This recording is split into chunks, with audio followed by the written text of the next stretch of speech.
네, 안녕하세요. 인생을 변화시키는 독기행, 독서하고 기록하고 행동하라 라는 주제로 강연을 한번 시작해 보도록 하겠습니다.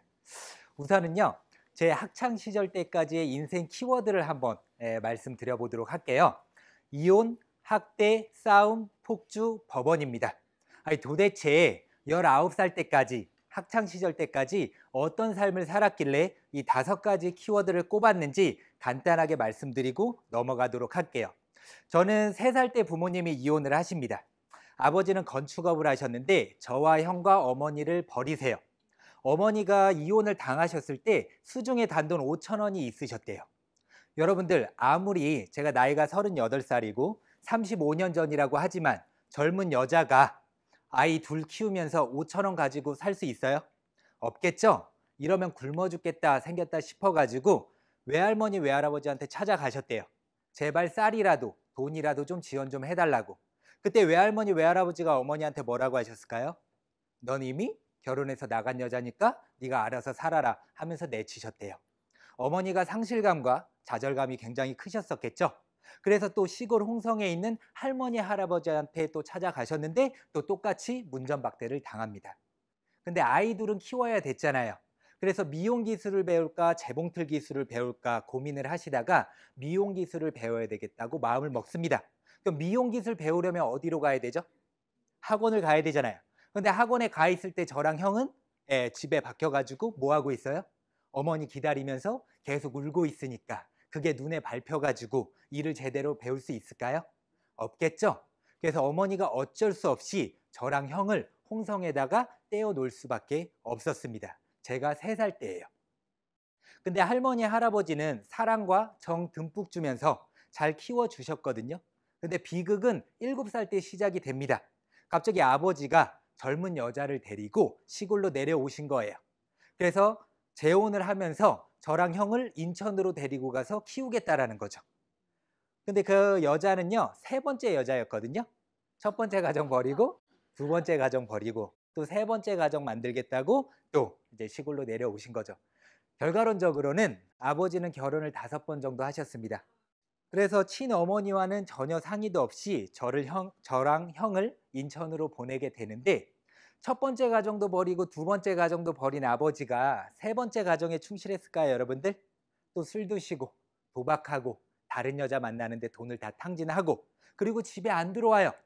한 달에 한 번, 2달에 한 번 집에 들어올 때 집이 어떻게 될까요? 초토화가 됩니다. 왜냐? 새어머니가 화가 나요, 안 나요? 그럼 화와 분노를 막 아버지가 들어오셨으니까 풀겠죠. 아버지는 가만히 있어요? 예, 손찌검을 하겠죠. 그럼 새어머니는 또 가만히 있어요? 손에 집히는 모든 것들을 다 집어 던지니까 집이 어떻게 돼요? 난장판이 됩니다. 그렇게 몇 시간 동안 다 깨 부서지고 그리고 아버지는 또 나가요. 그리고 안 들어옵니다. 새어머니가 화가 날까요? 안 날까요? 그 분노가 일어나요? 안 나요? 그럼 그런 화와 분노를 누구한테 풀어요? 이제 저랑 형을 학대하는 데 풀기 시작을 합니다. 거짓말 조금 못해서 단 하루라도 맞지 않은 적이 없었어요. 그럼 그렇게 학대를 하는데 밥은 제대로 줬을까요? 마늘장아찌랑 김치 외에는 거의 먹어본 적이 없습니다. 어렸을 때 형과 저는 굉장히 왜소했겠죠? 어렸을 때 못 먹고 자라면 얼굴에 뭐가 핀다고 하죠, 여러분들? 버짐이 핀다고 하잖아요. 형과 제 얼굴에는 버짐 범벅이었었습니다. 그렇게 3년 반 동안 지옥 같은 시간을 보내다가 초등학교 3학년쯤 됐을 때 친어머니가 제가 있는 학교로 찾아오신 거예요. 열심히 한 8, 9년 동안 미용 기술을 배우셔서 1명 정도는 키울 수 있는 여력을 만드셨던 거죠. 그런데 2명까지는 키울 수 있는 여력이 안 되니까 저를 먼저 데리고 서울로 올라오게 됩니다. 그때 형하고는 어떻게 돼요? 생이별을 하게 되는 거죠. 형하고는 다시 만날 수 있었던 건 20살 때 다시 만날 수가 있었습니다. 그리고 친어머니와 살게 되는데 어렸을 때 사랑 듬뿍 받고 정 듬뿍 받고 자라도 모자랄 판에 엄청난 학대와 배고픔을 겪었잖아요. 제 자아가 온전했을까요, 여러분들? 온전치 못했겠죠? 맞는 게 너무 싫고 누가 저한테 뭐라고 하는 게 너무 싫다 보니까 어머니, 학교 선생님, 학원 선생님이 뭐라고 하면 어떻게 해요? 화를 내면서 그때부터 가출을 하기 시작을 합니다. 그리고 중학교에 올라가요. 공부 열심히 했을까요? 왜 그렇게 확신하시죠? 공부는 열심히 했을 수도 있잖아요. 당연히 안 했죠. 제가 중학교 때 두 가지 큰 사건이 일어나는데 첫 번째는요. 어떤 덩치 큰 친구랑 싸움이 붙어요. 결과는 어떻게 됐을까요? 처참하게 맞습니다. 예, 위에서 사정없이 저를 넘어뜨리더니 때리더라고요. 근데 제 안에 뭐가 많았어요, 여러분들? 화와 분노가 많았죠? 그동안 계속 맞으면서 살아왔는데 또래 친구들한테까지 맞으니까 잠을 못 자겠더라고요. 그때 한 가지 결심을 합니다. 앞으로는 그 누구와 싸우더라도 절대 지지 않겠다라고 마음을 먹어요. 그때부터 뭘 시작해요? 운동을 하기 시작합니다. 그때 만약 제가 공부로서 그 누구에게도 지지 않겠다라고 마음을 먹었었으면 내 인생은 또 다르게 흘러갔을 수도 있었겠지만 어쨌든 저는 중학교 2학년 1학기 중간고사 때 이후로요. 군 입대해서 처음으로 책을 읽기 전까지 단 한 권의 책, 단 1분 1초도 공부를 한 걸 해본 적이 없습니다. 아예 그 당시에 공부는 내 길이 아니구나 포기를 하면서 쓸데없는 시간을 보내면서 살았습니다. 여러분들 중학교 때 공부를 포기했으면 두 가지 선택을 할 수가 있겠죠. 첫 번째는 공부에는 관심이 없으니까 학교를 가지 않거나 그리고 제가 인문계 갈 수 있는 실력이었어요? 아니었죠. 그럼 저는 어디 갈 수밖에 없었어요? 예, 실업계를 갈 수밖에 없었습니다. 근데 저는 공고에 입학을 했는데요. 입학하는 첫날 제 인생에서 제 스스로에게 처음으로 질문이란 걸 던집니다. 어떤 질문이었냐? 과연 이 정글 같은 곳에서 어떻게 살아남을 수 있을까란 질문을 던져요. 여러분들 질문을 던지면 뭐가 나오죠?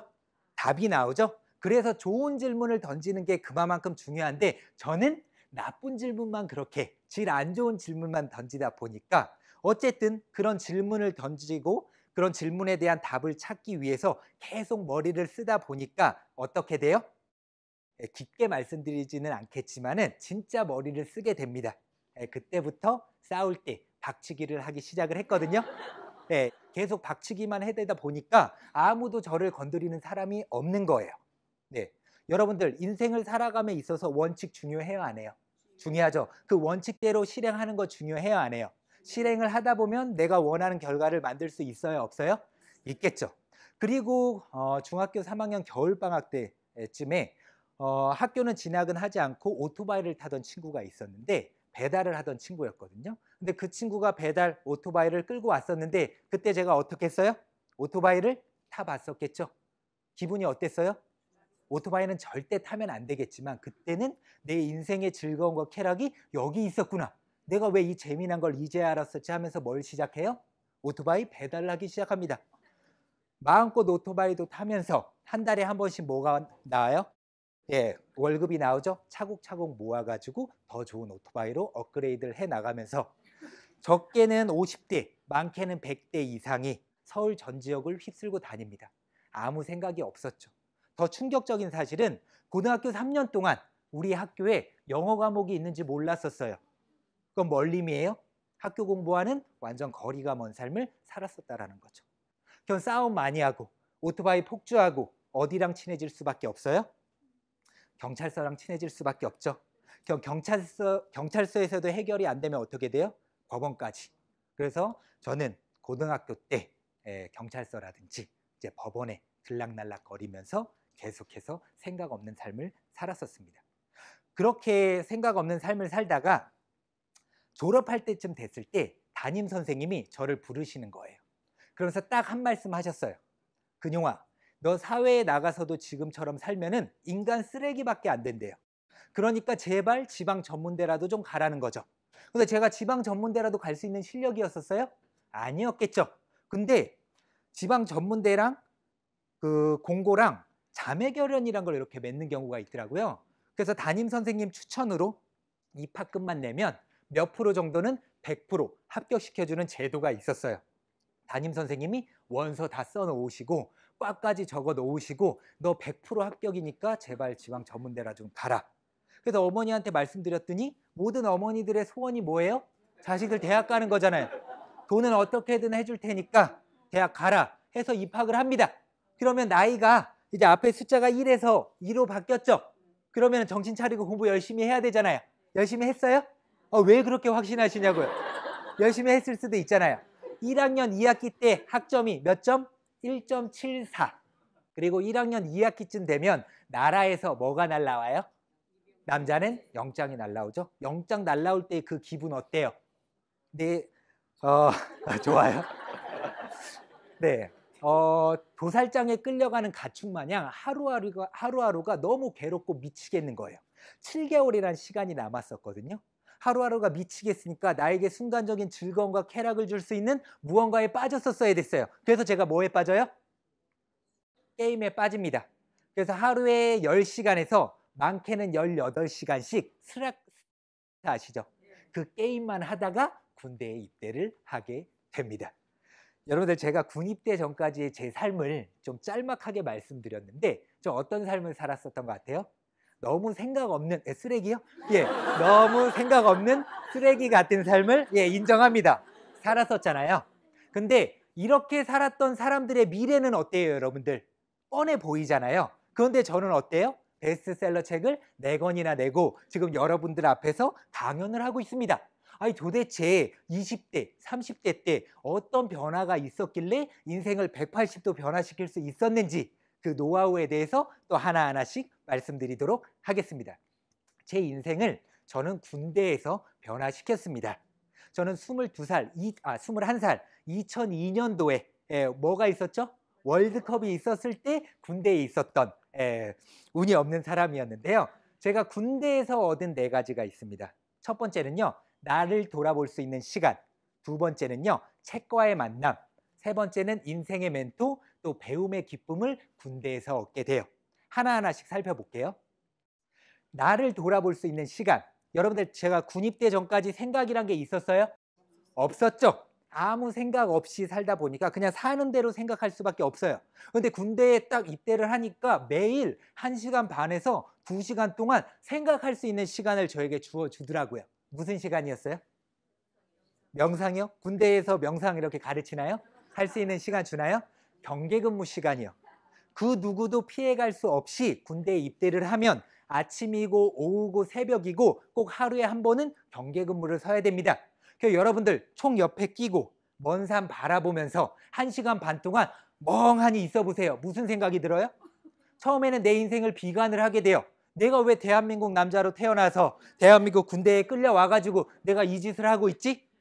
불평, 불만만 쌓이다가 어느 순간 생각이 끊깁니다. 무념무상인 상태가 쭉 지속이 되는데 너무 지겹잖아요. 그런 시간이 좀 오래되다 보니까 문득 이런 질문을 20대 때 또 던지게 됩니다. 내가 군 입대 전까지 어떻게 살아왔었지란 질문을 던져요. 왜 던졌다고요? 너무 할 게 없었으니까. 그럼 질문을 던졌잖아요. 그럼 답을 찾아 나가야 되겠죠. 내 지난 날을 한번 복기를 해봤습니다. 그랬더니 한 가지 큰 깨달음에 도달하게 되더라고요. 어떤 깨달음이었어요? 내가 잘못 살아왔었던 것 같은데, 성공적이지 못한 삶을 살았었던 것 같은데, 내가 너무 생각 없는 삶을 살았었구나 라는 걸 깨달았어요. 그럼 내가 잘못 살았었다라는 걸 깨달았으면 또 어떤 질문을 던질 수가 있죠? 그렇다면 올바른 삶이란, 제대로 된 삶이란, 성공적인 삶이란 무엇일까란 질문을 던질 수 있어요, 없어요? 있겠죠. 그에 대한 질문을 던졌는데 답을 바로 찾을 수 있었어요?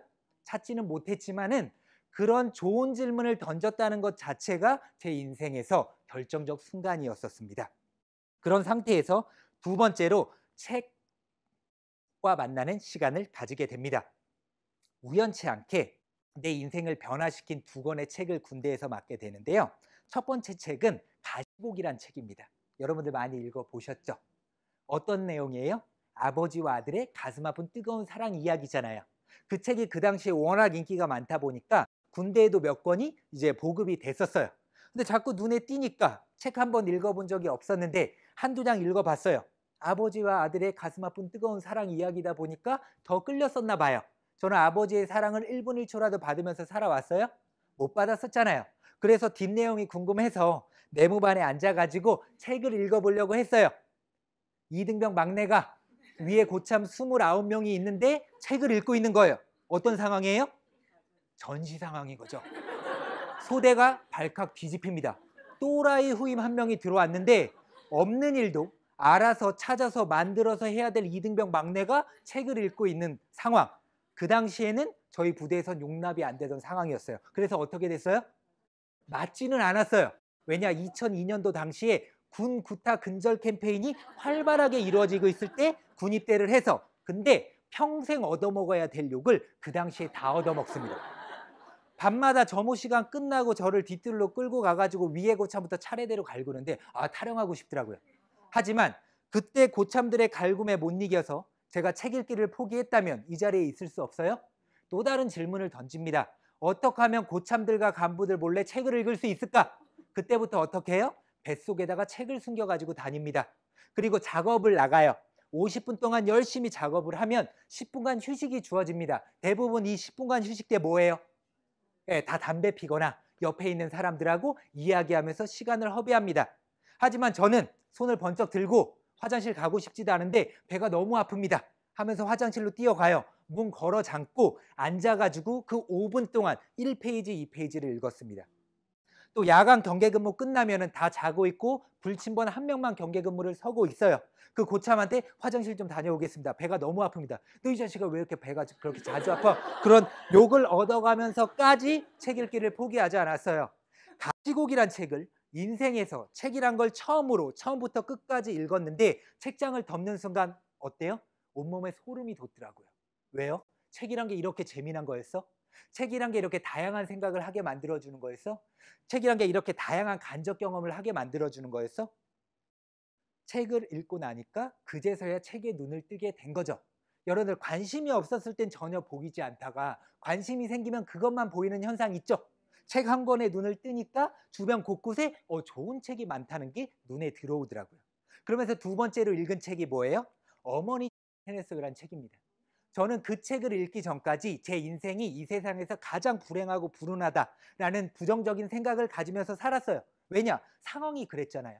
내가 왜 이혼한 부모 밑에서 자라가지고 모진 학대와 배고픔을 겪고 또 남자로 태어나서 군대에 끌려와서 내가 왜 이 짓을 하고 있지? 부정적인 생각만 가질 수밖에 없는 상황이었는데 어머니 스네스웨란 책을 읽으면서 그동안에 제가 겪었었던 아픔, 슬픔, 고통, 괴로움은 정말 아무것도 아니었구나라는 것을 깨닫게 됩니다. 그분은 중학교 때 이미 부모님이 사고와 병으로 다 돌아가세요. 그런데 어린 여동생을 홀로 키우기 위해서 정말 힘들다는 일은 안 해본 게 없는 거예요. 근데 그런 상황 속에서도 희망을 잃지 않고 어떤 큰 계획을 세우고 계획을 이루기 위해서 차근차근 열심히 해나가다 보니까 지금은 대한민국뿐만 아니라 전 세계에서 인정하는 최고의 명인 명장이 되기까지의 스토리가 그 안에 담겨 있더라고요. 그러면서 제가 근무 나가서 질문을 던졌다고 했잖아요. 근데 그에 대한 답은 찾지 못했다고 했잖아요. 하지만 그 책을 읽으면서 나도 이런 식으로 상황은 굉장히 안 좋지만 내 꿈과 희망을 놓지 않고 목표를 세우고 열심히 해나가면 나도 내가 원하는 인생을 살 수 있겠다라는 것을 깨닫게 됩니다. 저 두 권의 책 덕분에 저는 군대에서 92권이란 책을 읽고 제대를 할 수가 있었고요. 그 92권의 책 덕분에 하루에 한 권 이상씩 읽을 수 있는 독서 근육도 키울 수가 있었습니다. 그리고 세 번째로요. 군대에서 인생의 멘토를 만나게 됩니다. 저보다 한 살 많았던 군대 동기인데 우연치 않게 단둘이 이야기할 수 있는 시간이 있었는데 깜짝 놀랍니다. 왜 놀랬을까요? 너무 말도 잘하는 것 같고 너무 글도 잘 쓰는 것 같고 너무 똑똑한 것 같은 거예요. 알고 봤더니 서울에 있는 명문대학교 신문방송학과를 다니고 있더라고요. 저는 4년제 다니는 친구들과 이야기를 섞어본 적이 단 한 번도 없었습니다. 그 친구를 만나기 전까지. 근주자적, 금묵자흑이란 말이 있죠. 붉은색을 가까이 하면 그 사람도 붉게 물들고 검은 먹을 가까이 하면 그 사람도 검게 물든다라는 뜻입니다. 사회에 있을 때는 제가 검은 먹이었었어요. 그러니까 고만고만한 친구들과 어울릴 수밖에 없었잖아요. 근데 그 친구를 보면서 저는 맨날 땡볕에 작업하고 삽질하고 막 곡괭이질을 하고 있는데 이 친구는 행정반에서 에어컨 바람 쐬면서 서류 작업하면서 군 생활을 너무 편하게 하고 있는 것 같은 거예요. 그러면서 계속 고민을 했죠. 저 친구와 나와의 차이가 뭔데? 나는 왜 이렇게 힘든 거지? 알고 보니까 뭐예요? 그때 제가 문득 들었던 거는 배움의 어떤 차이였었던 것 같아요. 그래서 그 친구를 보면서 어때요? 사람은 배워야 되는구나 라는 것을 처음으로 깨닫게 됐습니다. 그런데 그런 상황에서 책 읽기도 몰래 하고 있잖아요. 근데 2년 2개월이란 군 생활 동안 독서 외에 또 한 가지 뭐 하나라도 얻어갈 수 있는 게 없을까라는 고민을 하긴 했었거든요. 근데 답을 찾지는 못했었어요. 예, 눈치 보면서 해야 되는데. 그런데 그런 레이더를 이렇게 켜고 계속해서 뭔가를 배울 수 있는 게 없을게 찾다 보니까 어떻게 돼요? 찾아지게 되더라고요. 군대에서 한자 공부를 하기 시작을 합니다. 그런 생각을 가지고 주변 곳곳을 살펴보고 있는데 어느 날 문득 행정반 문을 열었는데요. 총기다이 위에 교육부 선정 1800원짜리라고 딱 붙어져 있는 거예요. 근데 그거는 20 몇 년 전부터 붙어져 있었던 거거든요. 근데 뭔가 또 다른 배울 게 있는 게 없을까란 질문을 던지기 전에는 그냥 저한테는 외계어였었던 거예요. 하지만 뭔가 또 다른 배워나갈 수 있는 게 없을까라는 생각을 가지고 주변을 찾아보니까 갑자기 한자가 눈에 들어오는 거죠. 그래서 또 다른 질문을 던져요. 어떻게 하면 몰래 한자 공부할 수 있을까? 그래서 손바닥에다 근무 나가기 전에 딱 2자씩만 적어서 올라갑니다. 그리고 1시간 반 동안 총 옆에 끼고 2자만 외워요.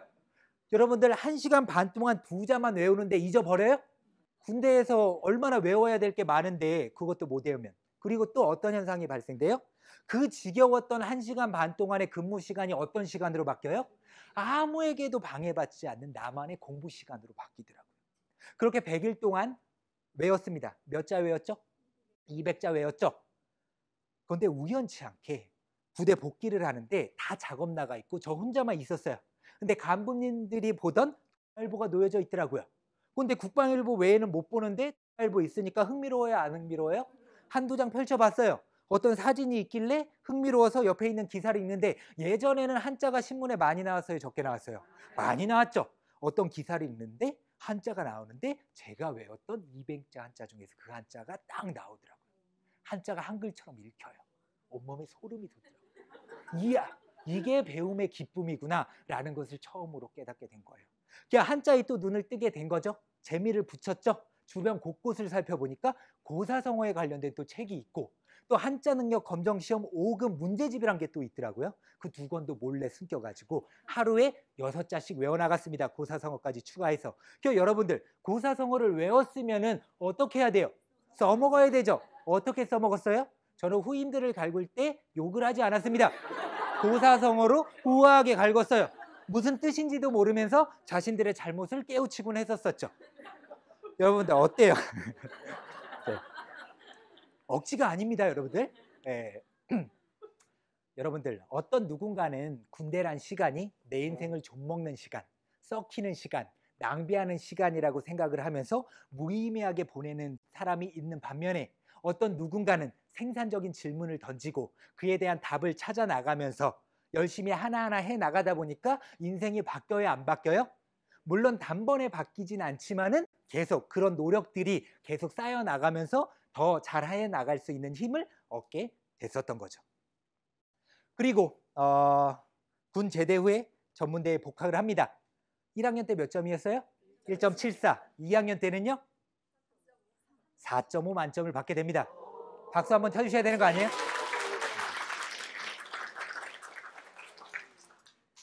여러분 아무리 지방 전문대라고 하지만 1.74 맞기도 쉽지 않아요. 하지만 4.5 맞기도 쉽지는 않습니다. 어떻게 가능했냐? 제가 군대에서 몇 권의 책을 읽었다고요? 92권. 사회에 나와서는 한 달에 2권에서 많게는 3권 정도 읽었습니다. 근데 제가 독서 근육이 있었어요? 아직은 없다 보니까 쉬운 책 위주로 읽습니다. 쉬운 책이라 함은 자기계발서라든지 성공한 CEO 이야기라든지 위인전 평전은 우리가 좀 손쉽게 읽을 수 있잖아요. 그런 책들을 꾸준히 읽다 보니까 한 가지 공통된 점들이 발견이 되더라고요. 성공한 사람들은 뭐를 높이 세웠어요?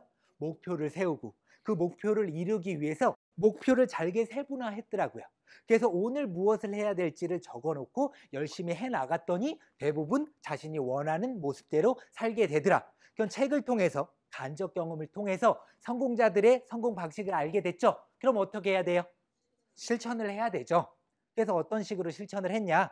제가 2005년도에 학교 공부 이번 목표는 올 A뿔이다 해가지고 적어놓은 다음에 올 A뿔을 받기 위해서는 오늘 하루 무엇을 해야 되는지를 쭉 적어놨어요. 그런데 단 하루도 빼놓지 않고 그대로 했어요? 그대로 하지는 않았지만 물론 중간에 빼먹은 적도 많이 있었지만은 목표를 세우고 목표를 적어놓고 이루려고 매일 노력하는 사람과 목표도 적어놓지도 않고 내 인생 잘 되겠지 하는 사람과의 차이는 커요, 작아요?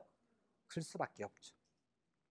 그렇게 지방 전문대를 제대를 하고 네, 지방 전문대를 졸업을 하고요. 내 인생은 고속도로처럼 탄탄대로일 줄 알았었어요. 하지만 어때요?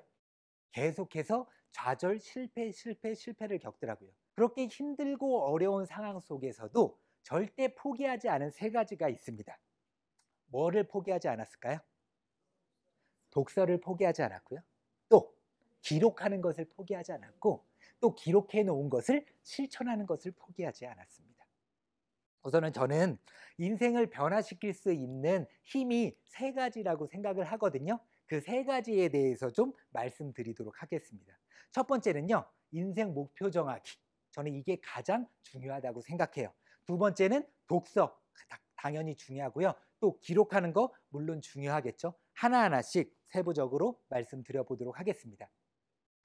왜 인생 목표를 정해야 하는가? 아들러란 사람이 이런 이야기를 했습니다. 명확하지 않더라도 인생의 최종 목표를 갖는 것은 무척 중요하다. 몇몇 사람들이 지닌 문제는 그 목표가 현실적이든 비현실적이든 어떠한 목표도 갖지 못한다는 점이다.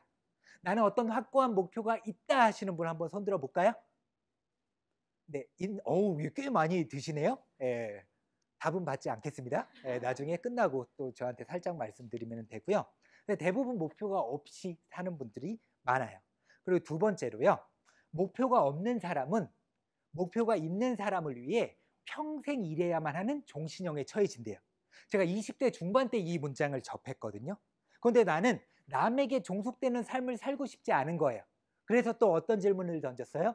내 스스로 설 수 있는 힘을 기르기 위해서는 내가 지금부터 무엇을 해야 될지에 대한 부분들을 계속 고민하면서 계획하고 하나하나씩 실천했더니 지금 제가 원하는 모습으로 살 수 있게 됐거든요. 물론 시간은 몇 년이 걸렸어요? 17년이란 시간이 걸리기는 했습니다. 여러분들 단번에 이루어지는 거 있어요? 어떤 내가 원하는 무언가를 이루고자 할 때 반드시 필요한 게 몇 가지 있습니다. 뭐가 필요하죠? 시간, 또 인내, 노력, 끈기가 필요합니다. 제가 가장 좋아하는 말 중에 이런 말이 있는데요. 기기일약 불능십보, 노마십가 공재불사란 말이 있습니다. 풀이를 하자면 풀이해드릴게요. 천리마라 할지라도요, 한 걸음에 십리천리에 도달할 수가 없고요. 늙고 더디고 병든 말이라 할지라도 꾸준히 계속 걸으면 십리천리에 도달하게 된다. 즉 성공은 도중에 멈추지 않음에 달려있다는 거거든요. 좋은 말이죠. 그런 거 가슴 깊이 새겨 놓으시고 내가 나태해질 때마다 계속해서 되새김질 하시면 좋겠습니다. 인생 최종 목표를 정하는 게 저는 정말 중요하다고 생각을 하는데, 아직 목표가 없으신 분들이 있죠? 어떤 식으로 목표를 정해야 되는지 제가 말씀드려 보도록 할게요. 제 인생의 최종 목표는요, 나의 강점을 바탕으로 나의 일을 잘 해냄으로써 타인과 사회를 아름답게 만든다가 제 인생의 최종 목표입니다. 근데 많은 분들이 흔히 하는 실수가 뭐냐? 꼭 무엇이 되겠다라고 인생 목표를 정해버려요. 뭐 학생들한테 물어보면 선생님이 되고 싶어요. 공무원이 되고 싶어요. 조금 더 진화한 친구들은 뭐래요? 건물주가 되고 싶대요. 무엇이 되겠다죠? 열심히 해서 이루면 좋겠지만 이루지 못하는 경우도 생각해야 되잖아요. 그래서 무엇이 되겠다가 아니라 어떻게 살겠다라는 가치에 중점을 두고 여러분들 인생 최종 목표를 정하셨으면 좋겠어요. 무슨 말인지 아시겠어요? 그러면 내가 선생님이 안 돼도, 뭐 공무원이 안 돼도, 건물주가 안 되더라도 내가 지금 현재 내가 가진 능력으로 누군가에게 도움이 될 수 있는 삶은 또 없을까라는 질문을 던지면서 그 어떤 어둠의 터널을 조금은 빨리 빠져나올 수 있는 힘을 가지실 수가 있을 거예요. 그렇게 인생 최종 목표를 한 줄로 정의해 놓으신 다음에 그 아래 이런 인생을 살기 위해서는 내가 어떤 또 다른 목표를 가지고 살 건지에 대한 부분들을 쭉 적어 놓는 거죠. 저는 기록법과 독서법으로서 온리원이 되겠다라고 정했습니다. 왜 넘버원이 아니고 온리원이에요? 넘버원은 언제든지 바뀔 수 있죠. 하지만 온리원은 대체 불가능한 존재죠. 저는 이 사회에서 대체 불가능한 존재가 되고 싶었습니다. 그렇게 내가 되고 싶은 것들을 하나하나 적고 그런 모습을 이루기 위해서 오늘 어떤 실행을 할지에 대한 부분들을 적어놓고 매일 보는 게 중요합니다. 왜 적어놓고 매일 보는 게 중요해요? 목표에서 눈이 떨어지면 어떻게 돼요, 여러분들? 목표는 사라지게 됩니다. 아시겠어요? 그렇기 때문에 매일 제가 2016년도 다이어리에 맨 앞장에 있잖아요. 맨 앞장에다가 뭐라고 붙여놨는지 아세요? 천사분려일행이라고 적어놨습니다. 1000번 생각하는 것보다 한 번 행동하는 것이 더 중요하다는 뜻이에요. 그걸 계속해서 보지 않으면 어떻게 돼요? 계속해서 나태해져 있는 거예요. 저는 그 누구보다 나태한 사람이란 것을 스스로 인정하고 있거든요.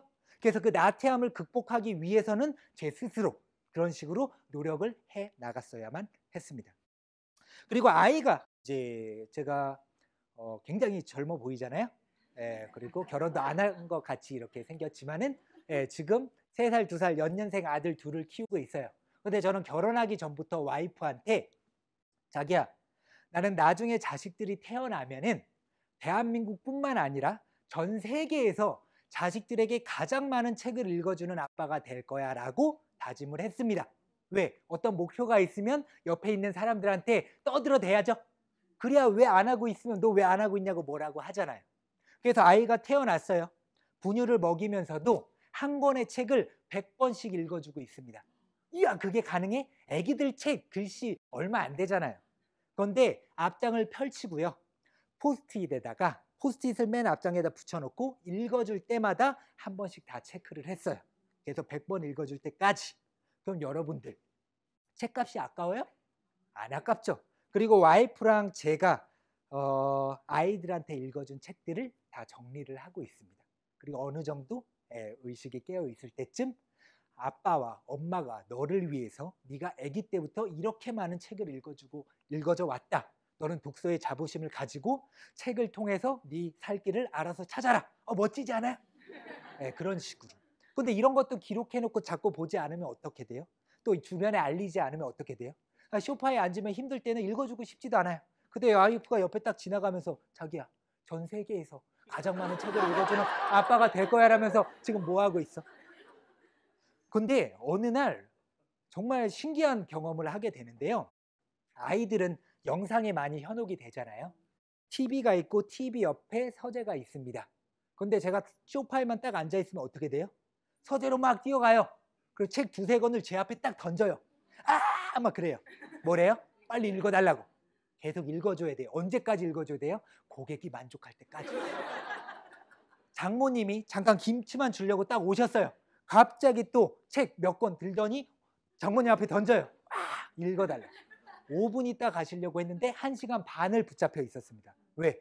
계속해서 읽어줘야 되니까. 인생 최종 목표 정하시고요. 핵심은 한 줄로 가치에 중점을 두고 정하시고 또 그런 인생을 살기 위해서는 어떤 목표를 가지고 살 건지 정해 놓으신 다음에 실행 계획들을 꼭 적으시면서 매일 보셨으면 좋겠습니다. 그리고 수불석권이란 말이 있죠. 무슨 뜻이에요? 손에서 책을 놓지 않는다라는 뜻입니다. 어떻게 책을 읽을 것인가 하나하나씩 말씀드리도록 할게요. 우선 매일 읽을 페이지 수를 정하셔서 좀 읽으셨으면 좋겠어요. 많은 분들이 뭘로 정해요? 시간으로 많이 정해요. 시간으로 정하면 어떻게 돼요? 시간에 쫓기게 되고요. 시간에 채우기 급급하게 되더라고요. 그리고 시간은 채웠는데 아직 더 읽고 싶은 내용들이 있을 수가 있잖아요. 그러면 굉장히 이제 고뇌에 빠져요. 근데 매일 읽을 페이지 수를 딱 정해서 나는 한 챕터만 읽을 거야. 난 이 소제목만 읽을 거야. 하면은 끝맺음도 확실하고 또 책 딱 덮고 그 다음에 뭘 하면 돼요? 내가 하고 싶은 다른 일을 해 나가시면 돼요. 여러분들 제가 초반에 하루에 한 권씩 책을 읽었던 적이 있었다고 말씀드렸는데 지금도 많이 문의하세요. 용쌤 아직도 하루에 한 권씩 책을 읽으세요? 아니요. 책을 읽지 않아요. 하루에 한 권씩이요. 지금은 천천히 깊게 읽습니다. 많이 읽어보니까 많이 읽는 게 별로 좋지 않더라고요. 그래서 지금은 한 권의 책을 계속해서 그 안에 있는 내용을 실천하기 전까지는 넘기지를 않습니다. 그러면 저는 또 굉장히 편협된 독서를 하거든요. 남들이 편협된 독서 하면은 너 지금 뭐 독서 잘못되고 있어. 그러니까 남의 말은 별로 귀담아 듣지 마세요. 무슨 말인지 아시겠어요? 내 방식대로 해나가시면 됩니다. 저는 언제까지 편협된 독서를 할까요? 그 분야의 책을 낼 때까지요. 무슨 말인지 아시겠어요? 2년이고 3년이고 4년이고 저는 그것만 파요. 근데 남들이 누가 저한테 뭐라고 해요? 안 해요. 어떤 성과들을 계속해서 나가고 있으니까. 그래서 욕심을 내려놓으시고요. 책 읽기가 아직 습관이 안 되신 분들은 어떻게 해요? 하루에 2페이지라든지 3페이지만 딱 읽으시면서 꾸준히 계속해 나가 보세요. 자연스럽게 책 읽기에 흥미가 붙게 될 겁니다. 두 번째는요. 긋고 칠하고 적으면서 읽어주시면 더 큰 도움이 될 겁니다. 성향의 차이기는 하지만은 어떤 분들은 책을 깔끔하게 읽는 걸 굉장히 좋아하시는 분들도 계시잖아요. 근데 내 책이라고 하면은 더럽히면서 읽는 게 저는 더 좋다고 생각해요.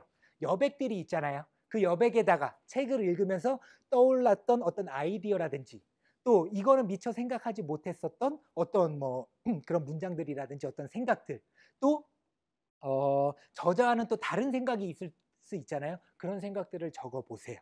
근데 그냥 적고 끝내는 게 아니라 적은 다음에 옆에다가 꼭 몇 년, 몇 월, 며칠 날 내가 이거 적은 날짜를 적어 보세요. 그 책은 내 책이니까 5년 뒤, 10년 뒤에 다시 한번 꺼내 볼 수도 있죠. 그때 어떤 현상이 발견돼요? 그 당시에 나와 어떤 그 수준을 비교 분석해 볼 수가 있는 그런 재미를 또 느끼실 수가 있을 겁니다. 또 책은 세 번째로요. 지금도 수많은 책들이 쏟아지죠. 책 맨 앞장에 뭐가 있어요, 여러분들? 목차가 있죠. 목차가 있는 이유가 뭐죠? 지금 당신에게 필요한 부분을 빨리 찾아서 읽으라는 거잖아요. 한 권의 책이 있는데 처음부터 끝까지 다 읽는다고 해서 나한테 모든 게 다 도움이 돼요? 아닐 거란 말이에요. 정말 내가 변화하고자 하는 마음이 있으면 단 한 문장만으로도 인생을 얼마든지 나은 인생으로 발전시켜 나갈 수가 있습니다. 물론 소설책이라든지 아니면 뭐 교과서 같은 경우에도 우리가 처음부터 끝까지 다 중요한 건 아니잖아요. 중요한 부분은 항상 선생님들이 또 뽑아주잖아요. 그렇게 우리가 책 읽기에 좀 이렇게 부담이 큰 이유가 이 책을 집으면 어때요? 처음부터 끝까지 다 읽어야 된다는 어떤 부담감 때문에 아예 그 부담을 느끼기 싫어서 책을 멀리하는 경우도 있거든요. 나한테 필요한 문장들, 필요한 부분만 뽑아서 읽은 다음에 삶을 적용시키면은 보다 더 이제 편안한 마음으로 책 읽기를 즐기실 수가 있을 겁니다. 또 네 번째는요. 좋은 문장들은 한 개 정도씩은 내가 책을 읽었어요. 가슴을 때리고 막 머리를 이렇게 때리는 그런 좋은 문장들이 있을 거잖아요. 그런 문장들을 하나씩은 꼭 외워주셨으면 좋겠어요. 외우면 뭐가 좋냐? 제가 20대 중반까지만 하더라도요. 말이 많다 보니까 주변 사람들하고 트러블이 많았습니다. 말 많은 사람 치고 문제 없는 사람 본 적 있어요? 반드시 문제가 생겨요. 근데 고치려고 하지 않았습니다. 남 탓만 했었어요. 그러다가 제가 27살 때 명심보감이란 책을 읽는데 중간 부분에서 이런 문장을 만나게 됩니다. 이분 화가 드나드는 분이요. 혀는 육신을 동강내는 칼이래요. 무슨 뜻이에요? 당신의 입과 혀를 조심하라는 거죠. 그걸 잘못 놀렸다가는 그게 너를 죽일 수도 있다라는 거예요. 너무 마음에 와 닿더라고요. 그래서 어떻게 했어요? 옮겨 적었죠. 그리고 어떻게 했어요? 계속 들여다봤죠. 언제까지 들여다봤어요? 체화될 때까지. 툭 치면 바로 나올 수 있을 때까지. 이렇게 체화시키고 나니까 어떻게 돼요? 어떤 누군가와 대화를 할 때 말이 조금이라도 많아지다 싶으면은 내가 그 당시에 외웠던 그 문장이 나도 모르게 튀어나오면서 아, 이분 화가 드나드는 분이고 혀는 육신을 동강내는 칼이라고 했는데 내가 지금 말을 너무 많이 하고 있는데 말을 많이 하기보단 들어주려고 노력을 하자라는 생각이 들면서 많은 사람들의 말을 들어주려고 노력을 하니까 화가 생겨요? 트러블이 생겨요? 점점 줄어들게 되더라고요. 그리고 좋은 문장들을 많이 외워두면 어때요, 여러분들? 나중에 정말 어렵고 힘든 상황에 봉착할 때가 있잖아요, 여러분들. 그때 어떻게 돼요? 그때 좋은 문장들이 툭 튀어나오면서 그 힘든가, 괴로움과 고통들을 조금은 쉽게 극복할 수 있는 어떤 힘을 좋은 문장들이 주어지게 됩니다. 꼭 한번 외워보세요. 아시겠죠? 네, 그리고 책 선택에 있어서 또 실패도 줄여야 되거든요. 우선은 어떤 책을 읽어야 될지 난 모르겠는데 하시는 분들은 스테디셀러 위주로 먼저 읽으세요. 스테디셀러라 하면 어떤 책이에요? 오랜 기간 동안 많은 사람들에게 끊임없이 사랑을 받아온 책이잖아요. 베스트셀러는 어떤 뭐 출판사의 뭐 힘에 따라서도 또 일시적으로 뭐 이렇게 시대의 흐름에 따라서 별로 좋지도 않은데 이렇게 올라가는 경우들도 간혹 있기는 하잖아요. 근데 스테디셀러는 오랜 기간 동안 사랑을 받은 책이기 때문에 재미없을 확률이 상대적으로 적습니다. 네, 두 번째는요. 좋아하는 저자의 책을 연속해서 읽으시면 또 많은 도움이 되실 겁니다. 왜냐면은 내가 어떤 한 권의 책을 읽었는데 그 저자가 굉장히 마음에 들 수가 있잖아요. 근데 그 저자가 또 다른 책을 냈다고 하면 그 책들을 읽으면 어떤 현상이 발생이 되냐? 글의 흐름이라든지 구성이라든지 문체가 비슷하기 때문에 더 집중력 있게 잘 읽히게 돼요. 그리고 세 번째는요. 좋아하는 저자의 책을 연속해서 꾸준히 읽다 보면은 그 저자가 그 책 속에서 자기가 어떤 예전에 읽었던 책들을 소개하는 경우들이 많이 있거든요. 그런 책을 읽다 보니까 큰 도움을 받았다 하는 책들 위주로 여러분들이 또 찾아서 읽다 보면은 어떻게 돼요? 예, 나만의 어떤 독서 뿌리를 만드실 수가 있습니다. 그리고 제가 서점이라든지 도서관 갈 때 자주 사용하는 방법이거든요. 책은 읽고 싶은데 어떤 책을 읽어야 될지는 정하지 않고 왔어요. 그럴 때는 저는 어떻게 하냐? 내가 관심 있어 하는 분야는 있죠, 여러분들. 그 분야의 코너로 가가지고요. 제목만 살펴봅니다. 쭉 살펴보면서 끌리는 제목이 있으면 어떻게 돼요? 한 권이고 5권이고 10권이고 다 끄집어내요. 그리고 책상에 딱 올려놓은 다음에 딱 반장만 읽습니다. 어떤 책은요. 한두 줄만 읽더라도 어때요? 진짜 읽기 싫은 책이 있어요. 맞잖아요. 그런 책들은 어때요? 그냥 치워버려요. 근데 어떤 책은 한두 줄, 반장만 읽어도 뒷내용이 궁금한 책들이 있어요. 그런 책들 위주로 읽어 나가면 어떻게 돼요? 나만의 어떤 독서 뿌리를 만드실 수가 있을 겁니다. 그리고 적자생존, 세 번째거든요. 적자생존 무슨 뜻이죠? 적는 자만이 살아남는다. 예, 우리는 끊임없이 적어야 돼요. 저는 노트가 한 150권 정도 되거든요. 독서 노트가. 근데 그 안에 수많은 것들을 기록을 하는데요. 오늘은 딱 세 가지에 대해서만 말씀드리도록 하겠습니다. 저는 필사를 또 자주 합니다. 네. 책을 통째로 필사를 할 때도 있어요. 근데 여기서 또 중요한 거는 책을 필사를 할 때 다 한자로 씁니다. 예. 왜 한자로 써요? 한자 공부 했으니까. 군대에서 제가 한자 공부를 시작을 했죠. 사회에 나와서 4급 시험을 봅니다. 합격이에요, 불합격이에요? 예, 불합격했어요. 왜냐? 천자문만 외웠죠? 고사성어랑 첨자문만 외우다 보니까 반의어는 뭐고, 장음 단음은 뭐고, 유의어는 뭐고 그런 걸 하나도 못 맞추겠더라고요. 그래서 이게 쉬운 게 아니구나 해서 2개월 동안 열심히 3급 시험을 공부합니다. 100문제 중에서 97문제를 맞춰요. 야, 자신감이 상승해요, 안 해요? 그리고 바로 2급 시험을 2개월 동안 공부를 합니다. 150문제 중에서 143문제를 맞춰요. 또 어깨에 이렇게 뽕이 들어가겠죠. 그리고 1급 시험도 바로 보려고 했는데 어떻게 돼요? 너무 4개월 동안 한자 공부만 하다 보니까 좀 지겨운 거예요. 한 6개월이나 1년 뒤에 다시 해야지 하고 공부를 안 했습니다. 1년 뒤에 다시 한자책을 펼쳤어요. 어떤 현상이 발생돼요? 다 까먹은 거예요. 대부분 이런 상황일 때 어떤 선택을 해요? 포기를 하죠. 왜? 한자가 밥 먹여줘요? 아니잖아요. 근데 저는 너무 억울하고 분했습니다. 내가 그동안에 한자에 들인 시간과 노력이 얼만데 이거 얼마 공부 안 했다고 이렇게 다 까먹지? 그때 한 가지 결심을 합니다. 어떤 결심이었어요? 앞으로는 공책에 적는 모든 내용들은 내가 다 한자로 적겠어라고요. 근데 처음부터 가능해요? 불가능하지만 예전에는 스마트폰도 없었지만은 전자사전이 있었죠. 전자사전 옆에 끼고 일기를 적거나 필사를 하거나 내 생각을 글로 옮겨 적을 때 계속해서 사전 찾아보면서 한자로 적다 보니까 1개월, 3개월, 6개월, 1년 이상이 지나니까 어떻게 돼요? 사전 찾는 횟수가 점점 줄어들더니 지금은 제가 원하는 것들을 한자로 다 쓸 수 있게 되더라고요. 더 좋은 방법은 얼마든지 있습니다. 그걸 찾아가지고 삶에 적용을 시키는 게 가장 중요해요. 아시겠죠?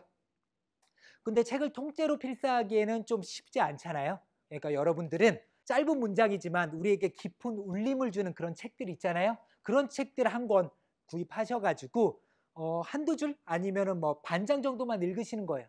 그래서 그 중에서 가장 나한테 마음에 와 닿았던 것들 뽑아가지고 한번 필사를 해보고 그 뜻을 음미해보고 하루를 마무리한다면 보다 보람차지 않을까요? 그렇습니다. 그리고 감사일기도 꾸준히 적는데 감사일기 적으시는 분 그래도 꽤 많이 있네요. 다른 분들은 세상에 감사한 일이 그렇게 없어요? 질문 한 가지 드려볼게요. 세상에서 가장 강한 사람은 누굴까요?